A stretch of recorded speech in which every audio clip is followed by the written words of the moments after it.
आए हो तो मोहरे गदागर भी लगा दो, इस चांद से माथे पे झूमर भी लगा दो। अजदाद की खुशबू मुझे जाने नहीं देगी, इस पेड़ के नीचे मेरा बिस्तर भी लगा दो। मुमकिन है कि बाद की नस्लें मुझे ढूंढें, बुनियाद में एक नाम का पत्थर भी लगा दो। और इस गज़ल का सबसे खूबसूरत शेर, इस जंग में हारे हुए कहलाओगे तुम ही, चाहो तो नुमाइश में मेरा सर भी लगा दो। ये सबसे खूबसूरत शेर है और ये एक पाक हस्ती की तरफ इशारा है। आए हो नहीं, शेर आखिर है कि इस जंग में हारे हुए कहलाओगे तुम ही, चाहो तो नुमाइश में मेरा सर भी लगा दो। तो जनाबे वाला, बिस्मिल्लाहिर्रहमानिर्रहीम। Welcome to all of you in our class. और हमारा आज का जो लेक्चर है वो सेकेंड ईयर पर है और हम ऑफिशियली स्टार्ट करने लगे हैं सेकेंड ईयर की केमिस्ट्री। सेकेंड ईयर की केमिस्ट्री को शुरू करने से पहले कुछ इंट्रोडक्टरी बातें हैं जो आपके नज़र करना चाहूँगा कि जो सेकेंड ईयर की केमिस्ट्री होती है, सेकेंड ईयर की केमिस्ट्री, इसमें ना बेटा, इस केमिस्ट्री में आपने जो टोटल चैप्टर डिस्कस करने हैं उनकी तादाद है 16, यानी आपने 16 चैप्टर डिस्कस करने हैं सेकेंड ईयर में, जिनमें चैप्टर 1 से लेकर चैप्टर नंबर 1 से लेकर चैप्टर नंबर 6 तक आप लोग जो केमिस्ट्री की ब्रांच डिस्कस करते हैं वो होती है इनऑर्गेनिक केमिस्ट्री। हाँ जी बिल्कुल, आपने इसकी डेफिनेशन पढ़ी थी अपनी 9वीं की क्लास में पहले पेज पर, और आज आप इसके 6 चैप्टर डिस्कस करेंगे। और चैप्टर नंबर 7 से लेकर ऑनवर्ड चैप्टर नंबर 13 तक आप लोग ऑर्गेनिक केमिस्ट्री को डिस्कस करते हैं और ये 7 चैप्टर होते हैं। और उसके बाद चैप्टर नंबर 14 में आप लोग मैक्रोमोलिक्यूल डिस्कस करते हैं। जी, मैक्रोमोलिक्यूल्स।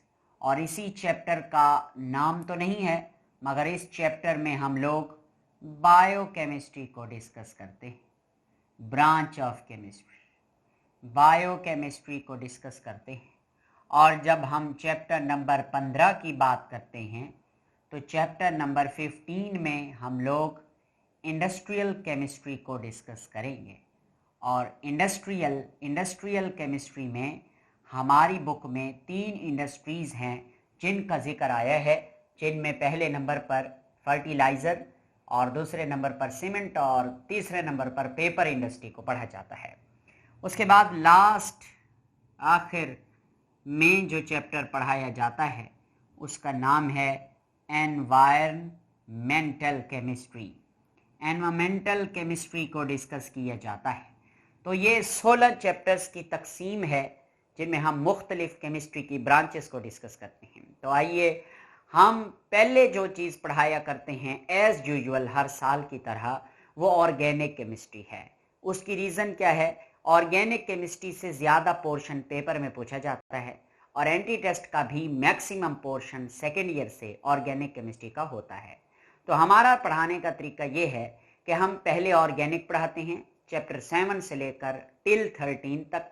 जब चैप्टर 13 पढ़ लेते हैं तो फिर 14, फिर 15, फिर 16 ये ख़त्म करते हैं। और उसके बाद लास्ट में हम चैप्टर 1 से लेकर चैप्टर नंबर 6 पढ़ते हैं। कभी कभार हम पहले चैप्टर पढ़ा देते हैं बच्चों को, मगर मुनासिब यही है कि पहले ऑर्गेनिक पढ़ाई जाए। बच्चे, आप लोग इनऑर्गेनिक में देखें तो ज़्यादा रटे वाली चीज़ें हैं, उनमें याद करने वाली ज़्यादा चीज़ें हैं, और अगर ऑर्गेनिक को देखें उसमें कंसेप्चुअल ज़्यादा चीज़ें हैं। तो हम इसीलिए पहले ऑर्गेनिक केमिस्ट्री स्टार्ट करेंगे। और हम आज जो चैप्टर स्टार्ट कर रहे हैं उसका नाम है chapter fundamental principles of organic chemistry, chapter number 7। तो आइए चैप्टर का नाम लिखते हैं आपके सामने। चैप्टर, ओए होए ये तो ब्रश बना हुआ है, मार्कर ही नहीं देखा।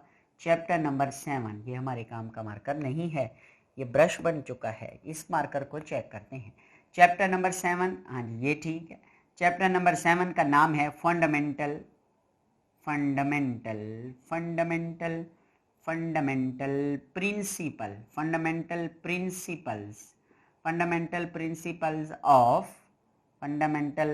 Principles of organic chemistry. Organic chemistry के जो बुनियादी कवानीन हैं, जो बुनियादी चीज़ें हैं, उनको हम इस चैप्टर में डिस्कस करेंगे। जैसे फर्स्ट ईयर में फंडामेंटल केमिस्ट्री के बारे में आपने डिस्कस किया था, इसी तरह आप लोग सेकेंड ईयर में भी फंडामेंटल से ही शुरू करेंगे, बुनियादी कवानीन से ही शुरू करेंगे ऑर्गेनिक केमिस्ट्री के। ठीक है बेटे, तो आइए इस चैप्टर को शुरू करते हैं ऑफिशियली। और इस चैप्टर को देखें, शुरू करने के लिए सबसे पहले हम लोग इस चैप्टर में इंट्रोडक्शन डिस्कस करते हैं। इंट्रोडक्शन, और इंट्रोडक्शन में आपको जो बातें मैं पढ़ाऊंगा वो आप देख लें। इंट्रोडक्शन में वो लिखता है कि तकरीबन 200 साल पुरानी बात है। ये वाक़या है जी 2 years अगो, 200 साल पुरानी बात है कि साइंटिस्ट ये सोचते थे कि जो केमिस्ट्री के कंपाउंड्स हैं वो 2 तरह के होते हैं। केमिस्ट्री के कंपाउंड्स कितनी तरह के होते हैं? 2 तरह के होते हैं। हमने पूछा कौन से? इन्होंने कहा एक होते हैं ऑर्गेनिक कंपाउंड्स, और दूसरे होते हैं इनऑर्गेनिक कंपाउंड्स। तो हमने पूछा कि इनमें फ़र्क क्या है और किस बेस पर इनमें फ़र्क रखा गया है, कौन सी चीज़ को बुनियाद बनाया गया है। तो मेरे बेटे, on the base of their origin समझते हैं ना आप, ऑरिजन और प्रॉपर्टीज, इनकी खसूसियात और इनका ऑरिजन, यानी जहाँ से ये कंपाउंड ओरिजिनेट हुए हैं, डिराइव हुए हैं, उस बुनियाद पर और इन कंपाउंड्स की प्रॉपर्टीज की बुनियाद पर कंपाउंड्स को 2 हिस्सों में डिवाइड किया गया है, ऑर्गेनिक एंड इनऑर्गेनिक। तो आइए फिर देखते हैं। सबसे पहले हम बात करेंगे ऑर्गेनिक कंपाउंड्स की। तो ऑर्गेनिक कंपाउंड्स कौन से होते हैं, फिर हम बात करेंगे इनऑर्गेनिक कंपाउंड्स की। ये सबसे पहला हमारा सवाल भी बन रहा है।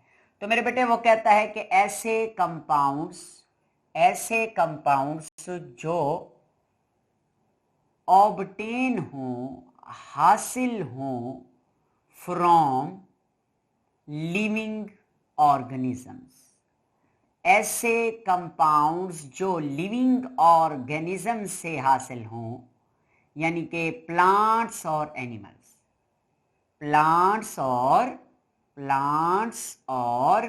एनिमल्स, ये लिविंग थिंग्स हैं, ये लिविंग ऑर्गेनिजम्स हैं बेटे। इन लिविंग ऑर्गेनिज्म से ऑब्टेन होने वाले तमाम कंपाउंड को पुराने वक्तों में ऑर्गेनिक कंपाउंड कहा जाता था। और अगर हम बात करें इनऑर्गेनिक कंपाउंड्स की, तो ये इसके बरक्स है कि the compounds which obtain from non living things, जो गैर जानदार चीज़ों से हासिल हों, मुर्दा। नॉन लिविंग थिंग्स जैसे कि मिनरल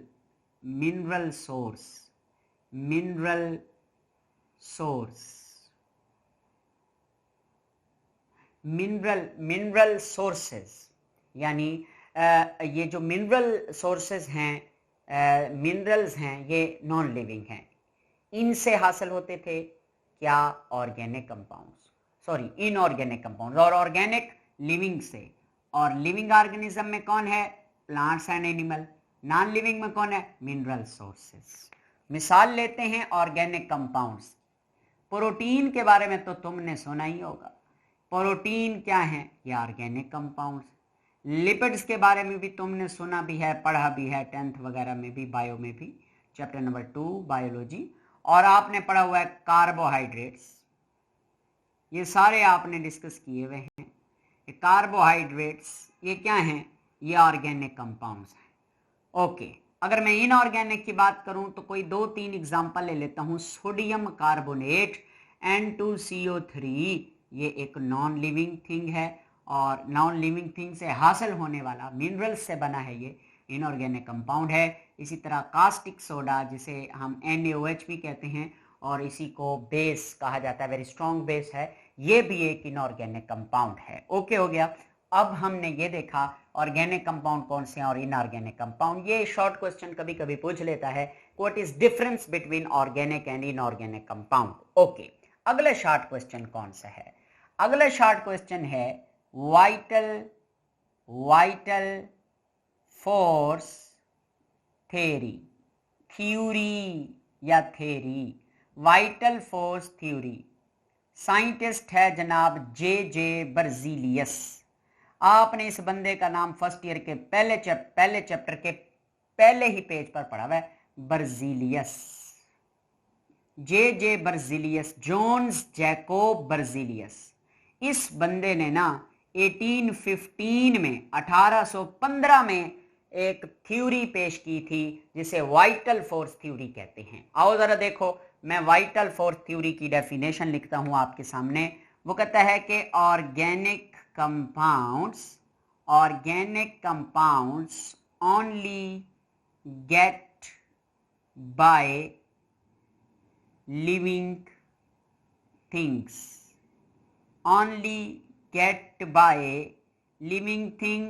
and not manufactured या prepared। मैन्युफैक्चर्ड माने तैयार करना, इन लेबोरेटरीज, जिसे हम लैब लिखते हैं। मैं नहीं कह रहा, जे बर्जीलियस कह रहा है कि हम लोग ऑर्गेनिक कंपाउंड को लेबोरेटरीज में तैयार नहीं कर सकते। तो फिर कहां से हासिल होते हैं ऑर्गेनिक कंपाउंड? वो कहते हैं कि ऑर्गेनिक कंपाउंड सिर्फ लिविंग ऑर्गेनिज्म से हासिल होते हैं। ये किसका ख्याल है? जे बर्जीलियस का। उसका कहना है कि जो ऑर्गेनिक कंपाउंड हैं उनमें एक फोर्स होती है जिसे वाइटल फोर्स कहते हैं। वाइटल का मतलब वैसे लफ्जी मतलब होता है अहम, इंपॉर्टेंट।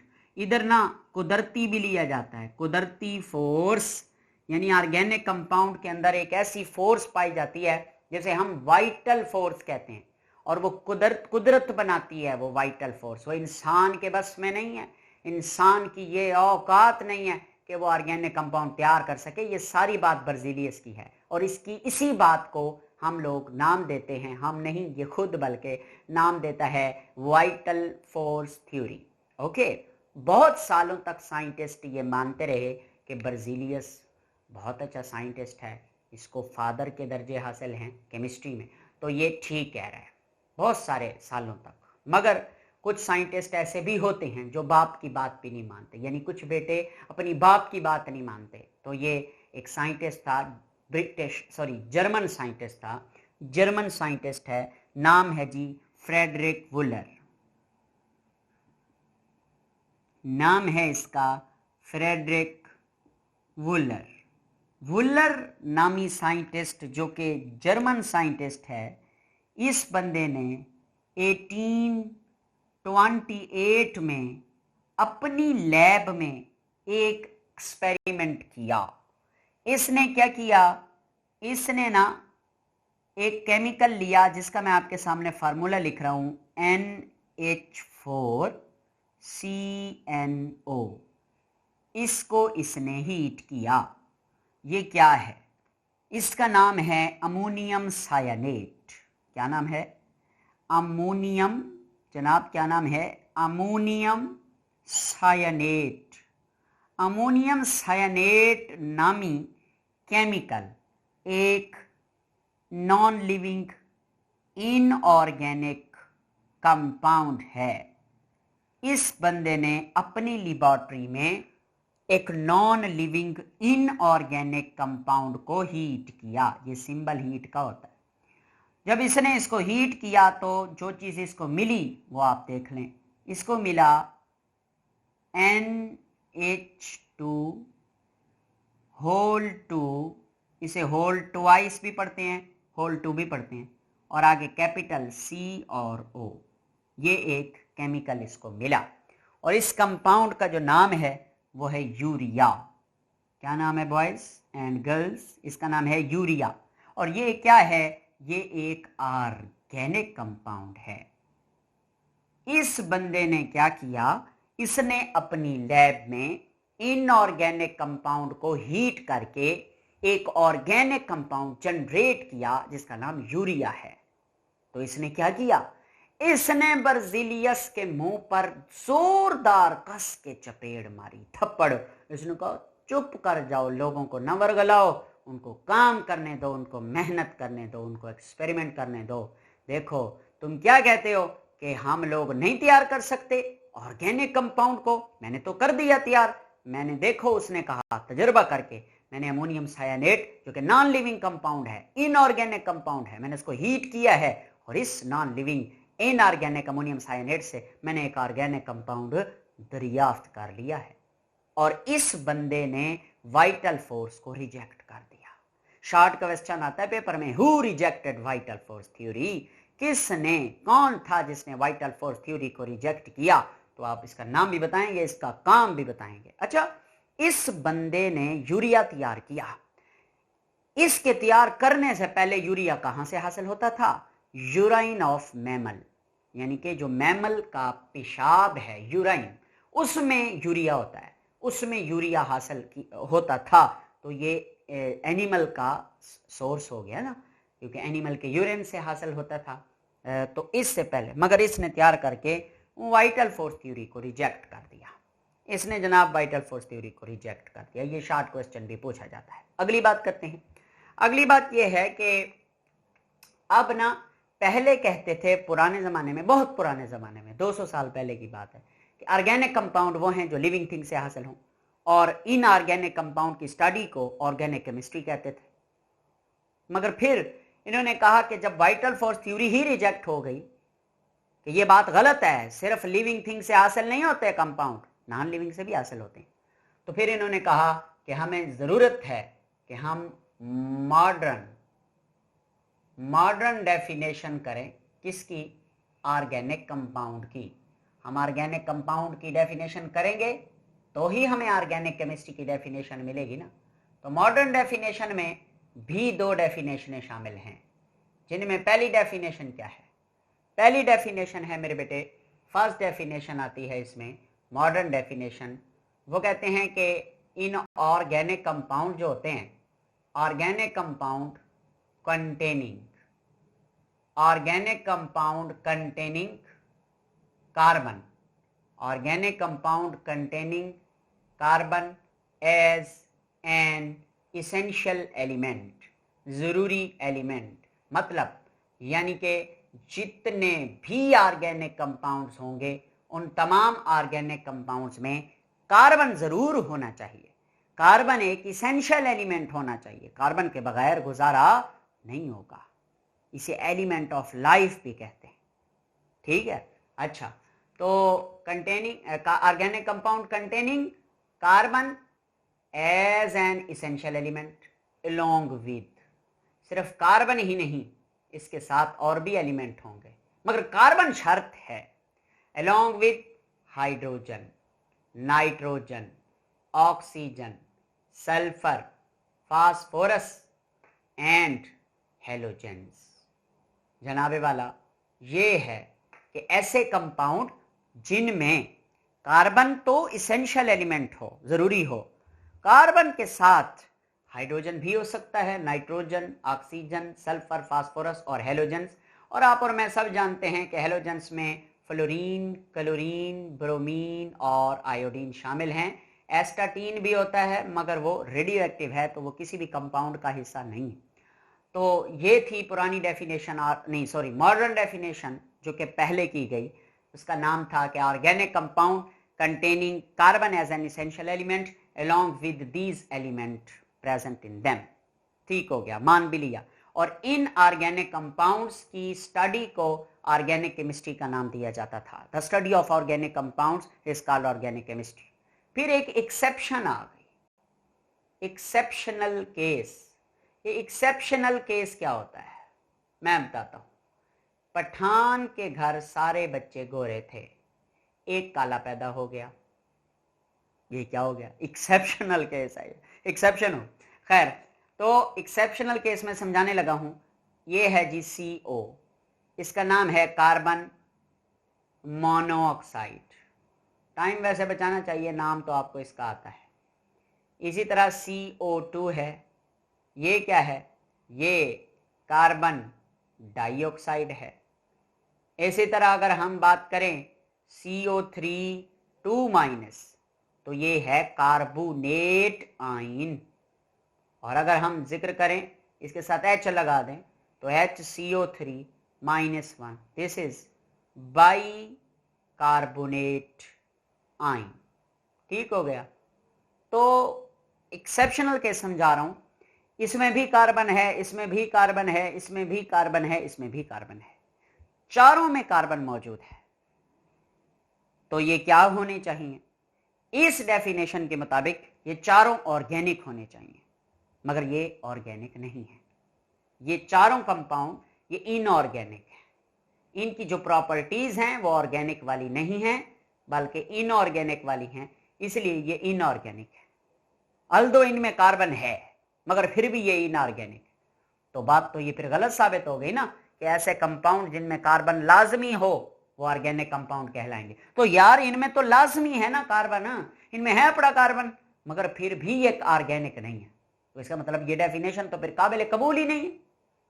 कुछ हद तक तो ये समझ आती है, मगर हम जब एक्सेप्शनल देखते हैं कि कुछ ऐसे कंपाउंड जरूर हैं जिनमें कार्बन है मगर वो ऑर्गेनिक नहीं है, तो फिर क्या हुआ? फिर असल डेफिनेशन बनाई गई जो आज भी मानी जाती है, और वही आपने याद करनी है। ये भी आपने याद करनी है, ये भी। मगर अगर शॉर्ट क्वेश्चन आ जाता है पेपर में, write down the modern definition of organic chemistry, तो जो मैं अब लिखूंगा वो आपने लिखनी है। और ये जो मैं अब लिखूंगा यही डेफिनेशन आप लोग अपनी 10th क्लास में भी डिस्कस कर चुके हैं, अब हम दोबारा भी लिखेंगे। ठीक है मेरे बेटे? उसके बाद हम पढ़ेंगे फीचर्स ऑफ ऑर्गेनिक कंपाउंड और इम्पॉर्टेंस, और आज का लेक्चर हमारा यही होगा। इसमें हम इंट्रोडक्शन भी देख रहे हैं और इसमें मुख्तलिफ अहम बातें भी देख रहे हैं। देखें मेरी बात सुने, बताने को बहुत सारी बातें होती हैं, मगर कोर्स कंटेंट को थोड़ा सा मद्देनजर रखता रहता हूँ मैं। एक्स्ट्रा बात बताई जा सकती है, पता हो तो फिर बताई जा सकती है, ना पता हो तो बोंगी नहीं मार सकता बंदा। आजकल के बच्चे वैसे बड़े सियाने हैं। खैर, तो हम बात कर रहे थे कि जो सेम मॉडर्न डेफिनेशन है, बड़ी अहम डेफिनेशन है, उसको हम देखते हैं, डेफिनेशन ऑफ ऑर्गेनिक केमिस्ट्री। तो पहले तो मैं ऑर्गेनिक कंपाउंड की डेफिनेशन लिखूंगा, फिर उन्हीं की स्टडी को हम ऑर्गेनिक केमिस्ट्री कहेंगे।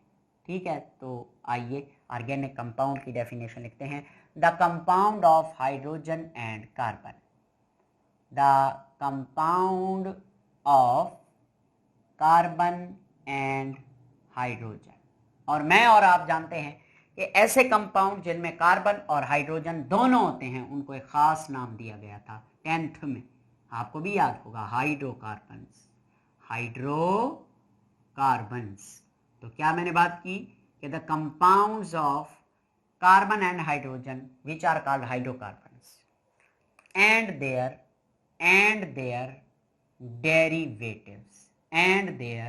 डेरिवेटिव्स ठीक है, are called organic compounds। तो compounds of carbon and hydrogen, जिन्हें हाइड्रोकार्बन्स कहते हैं, यानी जब कार्बन और हाइड्रोजन इकट्ठे मौजूद होंगे, सिर्फ कार्बन और हाइड्रोजन होंगे जिन कंपाउंड में, उन्हें हाइड्रोकार्बन्स कहते हैं। और हाइड्रोकार्बन से डिराइव होने वाले जो ऑर्गेनिक कंपाउंड होंगे उन्हें डेरिवेटिव्स ऑफ हाइड्रोकार्बन कहेंगे। तो ऑर्गेनिक कंपाउंड की डेफिनेशन में दोनों आ जाते हैं। ऑर्गेनिक कंपाउंड की डेफिनेशन में हाइड्रोकार्बन और उनके डेरिवेटिव दोनों को ऑर्गेनिक कंपाउंड कहते हैं, और इनकी स्टडी को ऑर्गेनिक केमिस्ट्री कहते हैं। तो आप लिखेंगे the study of compounds of carbon and hydrogen which are hydrocarbon and their derivative is called organic chemistry. तो इस तरह ऑर्गेनिक केमिस्ट्री की डेफिनेशन आप लिखेंगे, नोट भी कर लीजिए। अगली बात करते हैं कि सर ये हाइड्रोकार्बन्स क्या हैं। तो मैं जानता हूं, आप भी जानते हैं कि हमने इनको 10th में डिस्कस किया था। हाइड्रोकार्बन्स की मेन ब्रांचें हमने पढ़ी थी, अल्केन्स, अल्कीन्स और अल्काइंस, ये तीनों हाइड्रोकार्बन हैं। साइक्लोअल्केन भी एक ब्रांच है, साइक्लोअल्केन, ठीक है। मगर हम ना अल्केन, अल्कीन और अल्काइन को 8वें चैप्टर में डिस्कस करेंगे, चैप्टर 8 में। फिर डेरिवेटिव्स की थोड़ी सी जिक्र कर लें अगर, तो डेरिवेटिव में ना हम लोग पढ़ेंगे बेंजीन को। वैसे देखा जाए ना, बेंजीन भी एक हाइड्रोकार्बन है, डेरिवेटिव नहीं है, ये भी हाइड्रोकार्बन ही है, ठीक है। तो मैं ना फिर इसको इधर क्यों लिख रहा हूँ, हाइड्रोकार्बन में ही लिखता हूँ। बेंजीन हाइड्रोकार्बन ही है, बेंजीन, सिर्फ बेंजीन। हाँ, बेंजीन से जो डेरिवेटिव फिर होते हैं वो हाइड्रोकार्बन नहीं होते। बेंजीन को हम ना चैप्टर नंबर 9 में डिस्कस करेंगे। और फिर हम पढ़ेंगे अल्काइल हैलाइड, ये डेरिवेटिव है हाइड्रोकार्बन का। अल्काइल हैलाइड पढ़ेंगे चैप्टर नंबर 10 में। उसके बाद हम ना चैप्टर नंबर 11 में पढ़ेंगे अल्कोहल, और इसी चैप्टर में हम पढ़ेंगे फिनोल, और इसी चैप्टर में हम पढ़ेंगे ईथर। बहुत छोटा चैप्टर है ये। और उसके बाद हम ना 12वें चैप्टर में आपको पढ़ाएंगे एल्डिहाइड। एल्डिहाइड, इन नामों से आप वाकिफ़ हैं, पहले ही आपने 10th में पढ़ा हुआ है। And ketones.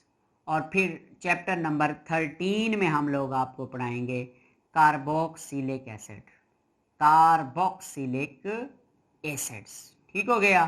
तो ये हैं हमारे डेरिवेटिव्स तमाम, और यही है हमारी ऑर्गेनिक केमिस्ट्री। इसमें हमने अल्केन, अल्कीन और अल्काइन को चैप्टर नंबर 8 में पढ़ना है। 7 तो हम शुरू कर चुके हैं, और 9 में बेंजीन पढ़ना है, और बाकी भी मैंने आपके सामने लिख दिए हैं, ठीक है।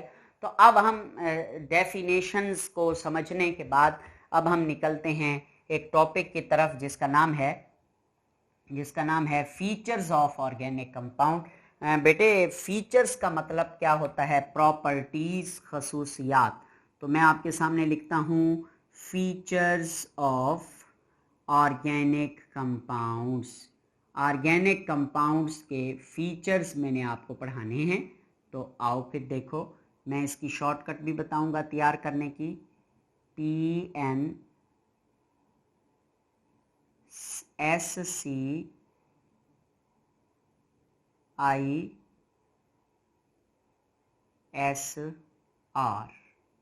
ये 7 जो हैं 7 वर्ड हैं।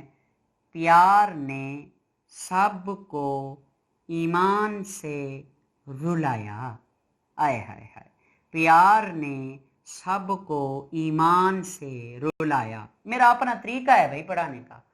तो ये 7 जो है ना, पहला लफ्ज है हर एक प्रॉपर्टी का। तो पहला लफ्ज है पी, तो पी से लिखता रहता हूं पीकुलर, पीकुलर, पीकुलर बिहेवियर ऑफ ऑर्गेनिक कंपाउंड। बच्चे, हो सकता है आपने ये पहली दफा नाम सुना हो पीकुलर। लफ्ज पीकुलर का मतलब होता है अजीब, मुख्तलिफ, डिफरेंट, अजीब, मुख्तलिफ, डिफरेंट। तो behaviour of carbon, organic compound नहीं लिखेंगे बल्कि कार्बन लिखेंगे, कार्बन, पीकुलर बिहेवियर ऑफ कार्बन। देखें, ऑर्गेनिक कंपाउंड का जो मेन यूज है वो कार्बन है, ये बात दुरुस्त है, गलत नहीं है, क्योंकि हाइड्रोकार्बन में कार्बन तो है। मेन कंपोनेंट कौन है, कार्बन है।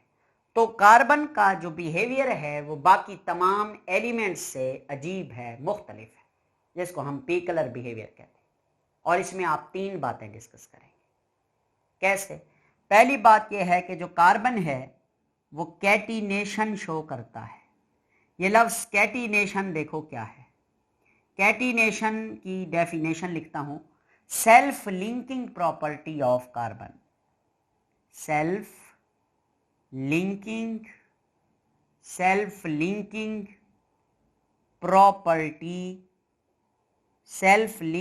Property of carbon with its, बल्कि सेल्फ लिंकिंग का मतलब है कार्बन का कार्बन से जुड़ना, carbon to form long chain and rings. यह समझना जरा, कैटिनेशन का मतलब है self linking property. Self linking property का क्या मतलब है?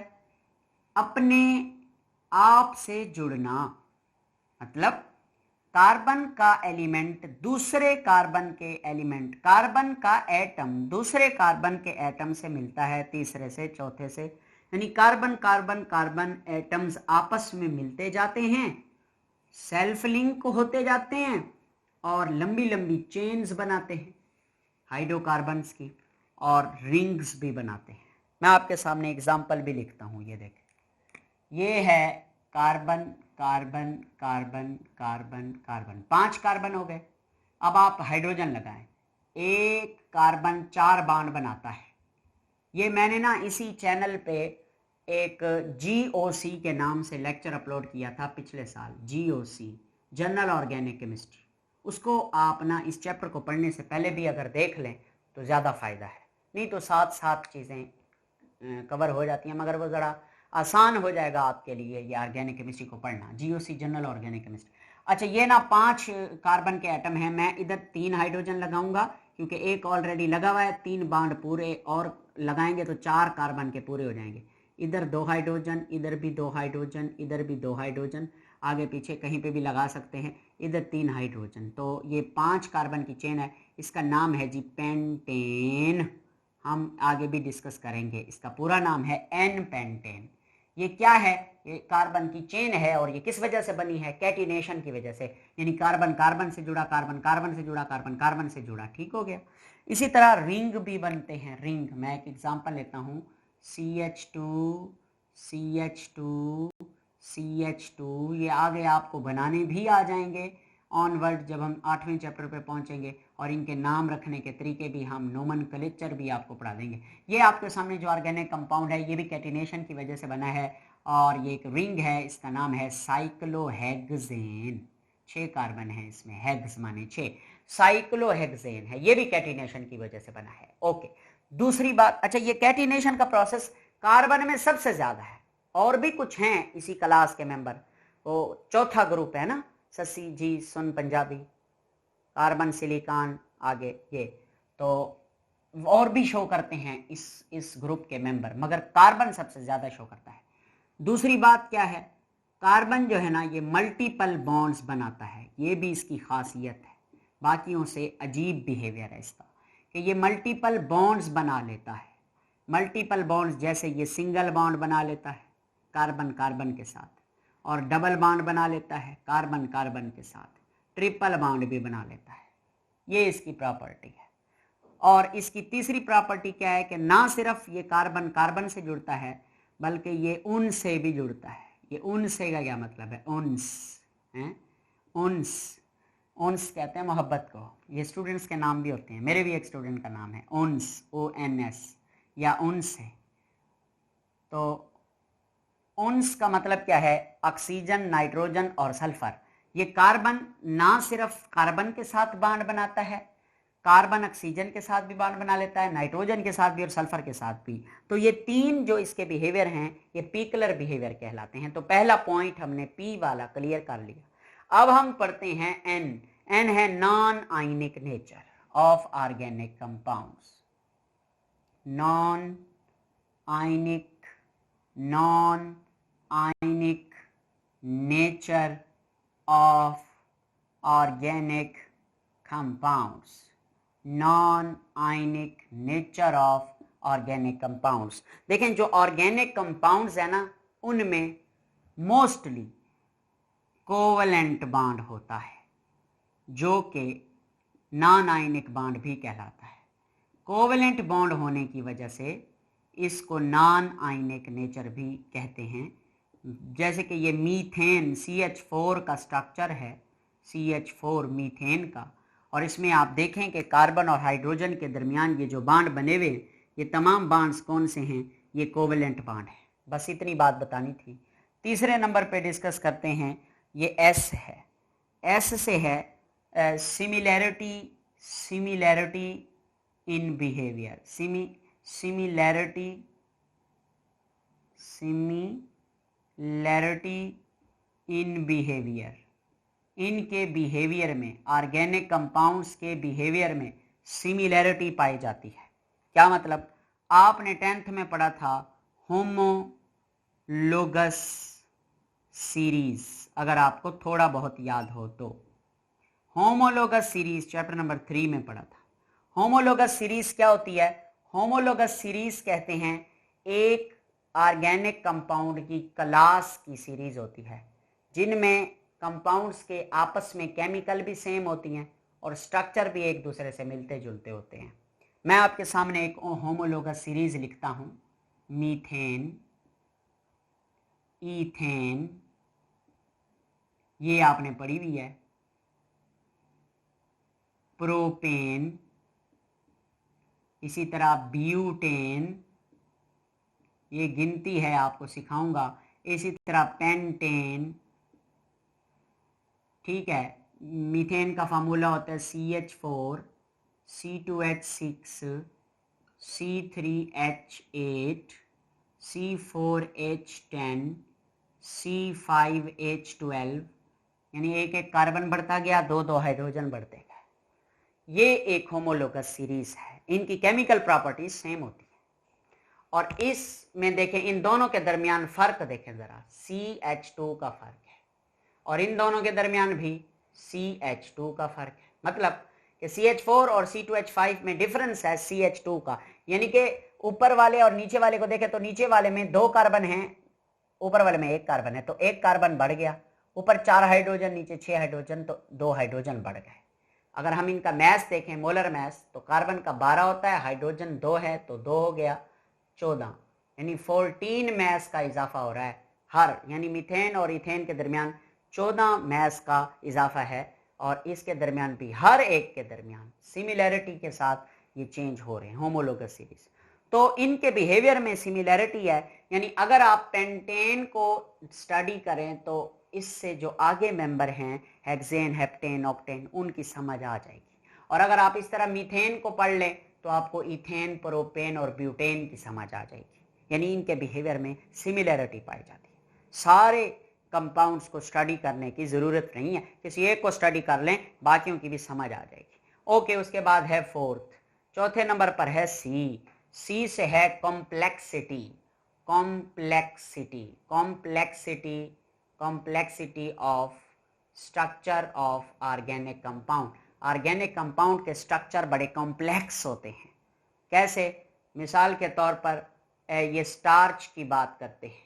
आपने पॉलीसैकेराइड्स पढ़े होंगे अपनी बायोलॉजी में और आपने पढ़े होंगे पॉलीसैकेराइड्स अपनी 10th में, तो उसमें स्टार्च का जनरल फार्मूला था CHO C6H10O5 और इसको ब्रैकेट लगा के इधर हम N लगाते हैं। N का मतलब है 1000 नंबर, हज़ारों की तादाद में नंबर।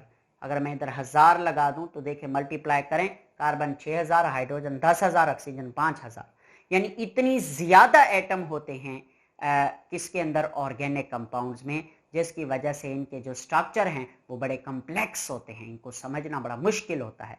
इसी तरह आपने एक और ऑर्गेनिक कंपाउंड का नाम सुना हुआ है प्रोटीन, और आपने first year chapter number 2 bio के स्टूडेंट हैं अगर आप, तो आपने इसके स्ट्रक्चर पढ़े हैं, primary structure, secondary, tertiary, quaternary, बड़े मुश्किल स्ट्रक्चर हैं। और हीमोग्लोबिन के बारे में आपने पढ़ा होगा, 574 अमाइनो एसिड उसमें होते हैं। तो ये सारी चीज़ें आप पढ़ चुके हैं कि कम्प्लेक्स इनके स्ट्रक्चर होते हैं, इनको स्टडी करना बड़ा मुश्किल होता है। उसके बाद है आई स्टैंड फॉर आइसोमेरिज्म। लफ्ज़ आइसोमेरिज्म से भी आप लोग वाकिफ हैं। आइसोमेरिज्म का क्या मतलब है? Isomerism is a phenomena. किसी भी वर्ड के या किसी भी आइसोमेरिज्म, किसी भी वर्ड के लास्ट में इज़म आ जाए या वाय आ जाए तो उसको फिनोमिना कहते हैं। आइसोमेरिज्म एक ऐसा फिनोमिना है जिसमें ऑर्गेनिक कंपाउंड्स के मॉलिक्यूलर फार्मूलाज सेम होते हैं एंड स्ट्रक्चरल फार्मूलाज डिफरेंट होते हैं। तो ऐसे कंपाउंड जिनके मॉलिक्यूलर फार्मूले सेम हों मगर स्ट्रक्चरल फार्मूले मुख्तलिफ हों, उन्हें नाम देते हैं एक दूसरे के आइसोमर का, और इस प्रोसेस को, इस फिनोमिना को कहते हैं आइसोमेरिज्म। और आइसोमेरिज्म उनमें होता है जिनमें कोवेलेंट बॉन्ड होता है। और कोवेलेंट बॉन्ड किनके अंदर है? ऑर्गेनिक कंपाउंड में। क्यों? क्योंकि कोवेलेंट बॉन्ड डायरेक्शनल बॉन्ड होता है, पता होता है कि इस जगह पे बॉन्ड बनना है। आयनिक बॉन्ड तो कहीं से भी बन सकता है ना, वो नॉन डायरेक्शनल होता है, फर्स्ट ईयर चैप्टर नंबर 6 के आखिर में पढ़ाया जाता है। कोवेलेंट कंपाउंड में कोवेलेंट बॉन्ड है, ऑर्गेनिक कंपाउंड है, ये डायरेक्शनल बॉन्ड है, इसलिए ये आइसोमेरिज्म शो करते हैं। सर कोई एग्जांपल आइसोमेरिज्म की? ग्लूकोज और फ्रक्टोज दोनों का फार्मूला मॉलिक्यूलर है C6H12O6, मगर स्ट्रक्चर मुख्तलिफ है और आपने पढ़ा हुआ है और हम भी आपको पढ़ाएंगे आगे चल के। ओके, तो आइसोमेरिज्म पॉइंट कौन सा था? 5th। अब 2 बातें रह गई हैं हमारे इस आर्टिकल से। 2 में से जो पहली बात है बेटा, 2 में से जो पहली बात है वो कौन सी है? जरा देखना। पहली बात है S और दूसरी है R से। S से हम सॉल्युबिलिटी देखते हैं, number 6 solubility. Like dissolve like के बारे में तो आप सुन चुके हैं। चूंकि organic compound mostly non polar होते हैं, ज़्यादातर पोलर भी होते हैं मगर ज़्यादातर नॉन पोलर होते हैं, जिसकी वजह से ये मोस्टली वाटर में क्या है? इनसॉल्युबल है, पानी में ये हल नहीं होते। मगर कुछ हैं जो पानी में हल होते हैं, जैसे कि अल्कोहल है जिसमें OH होता है, ये पानी में हल हो जाता है OH की वजह से। इसी तरह कार्बोक्सिलिक एसिड होता है, ये भी वाटर में हल हो जाता है OH की वजह से। तो ज़्यादातर ऑर्गेनिक कंपाउंड ऑर्गेनिक सॉल्वेंट में हल होते हैं, जैसे कि ईथर में, बेंजीन में, क्लोरोफॉर्म में, कार्बन टेट्राक्लोराइड में। और 7वें नंबर पे है R, जिसे हम जाहिर करते हैं रेट ऑफ रिएक्शन। तो इनके जो रेट ऑफ रिएक्शन है ऑर्गेनिक कंपाउंड के, वह स्लो होते हैं, क्योंकि ऑर्गेनिक कंपाउंड्स हमेशा मॉलिक्यूलर नेचर के हैं, यानी एक ऑर्गेनिक कंपाउंड को एक मॉलिक्यूल कहते हैं और मॉलिक्यूलर नेचर वाले मॉलिक्यूल्स को रिएक्ट करवाना मुश्किल है। क्यों? क्योंकि एक मॉलिक्यूल स्टेबल होता है, वो नहीं चाहता कि मैं किसी के साथ रिएक्शन करूं, इसलिए इनके रिएक्शन बड़े आहिस्ता आहिस्ता और बड़े स्लो होते हैं। इनमें इलेक्ट्रॉन ने आना जाना होता है, तो टाइम तो लगता है ना आने जाने में, तो इसीलिए तो इनके रिएक्शन स्लो होते हैं। और आज के हमारे इस पहले की लेक्चर की आखिरी बात क्या है? Importance of organic compound. ये तो फीचर्स थे ना, हैं। अब है जी इम्पॉर्टेंस ऑफ, मेरे पास बोर्ड छोटा है इसके लिए मैं माजरत खा हूँ। इम्पॉर्टेंस ऑफ ऑर्गेनिक कंपाउंड, वरना मेरी आदत है क्लासेस में मैं कभी भी बोर्ड इरेज नहीं करता, कोशिश करता हूँ मुझे बोर्ड इरेज ना करना पड़े। बड़ा बोर्ड हो मैं अरेंज करूँगा इंशाल्लाह, मौका मिलेगा जब ज़िंदगी ने मौका दिया तो। इम्पॉर्टेंस ऑफ ऑर्गेनिक कंपाउंड, तो 3 बातें आप जहन में रख लें इम्पॉर्टेंस में। पहली इम्पॉर्टेंस क्या है ऑर्गेनिक कंपाउंड की? ऑर्गेनिक कंपाउंड की पहली इम्पॉर्टेंस ये है कि ये जो हमारे ऑर्गेनिक कंपाउंड्स हमारी बॉडी में जो रिएक्शंस होते हैं, हमारी बॉडी में जो रिएक्शंस होते हैं वो ऑर्गेनिक इन नेचर है, वो ऑर्गेनिक इन नेचर है। और दूसरी बात, हम जो मेडिसिन खाते हैं, मेडिसिन, और तीसरी बात हम जो कपड़े पहनते हैं, क्लॉथ्स, और इसी में क्लॉथ्स के अलावा मेडिसिन, क्लॉथ्स और फूड, हम जो खुराक खाते हैं, ये तकरीबन सारे ऑर्गेनिक ही हैं। और उसके बाद हम रबड़ का इस्तेमाल करते हैं, और इसके अलावा हम प्लास्टिक का इस्तेमाल करते हैं, वार्निश का इस्तेमाल करते हैं, पेंट्स का इस्तेमाल करते हैं, डाइज यूज़ करते हैं, ये मुख्तलिफ गिल्लू यूज़ करें। ये वो चीज़ें हैं जो केमिस्ट्री ने बनाई हैं। कॉस्मेटिक्स है, सुर्खी पाउडर, ख़वातीन खूबसूरत ही ना लगती अगर हमारी केमिस्ट्री ना होती, तो जैसी हैं वैसी रहती। ब्यूटी पार्लर वाली तो कमाल ही करती, वो तो बंदे को चेंज ही कर देती हैं। आप लेकर गए शगुफ्ता, उधर से शाहीना बन के आ जाती हैं, यानी इतनी चेंज करती हैं। ये हकीकत है, इस ब्यूटी पार्लर ने बड़ा बर्बाद किया हुआ है। अल्लाह हमें इसके असर से बचाए और अल्लाह आपका और हमारा हामी और नासिर हो। प्यार करते रहिए किताबों से और अपनी सेहत से, और पढ़ते रहिए नमाज भी और अपनी किताबें भी। अल्लाह आपको कामयाब करे। हमेशा हम आपके लिए दुआ गो हैं। Thank you very much. Allah हाफ़िज़।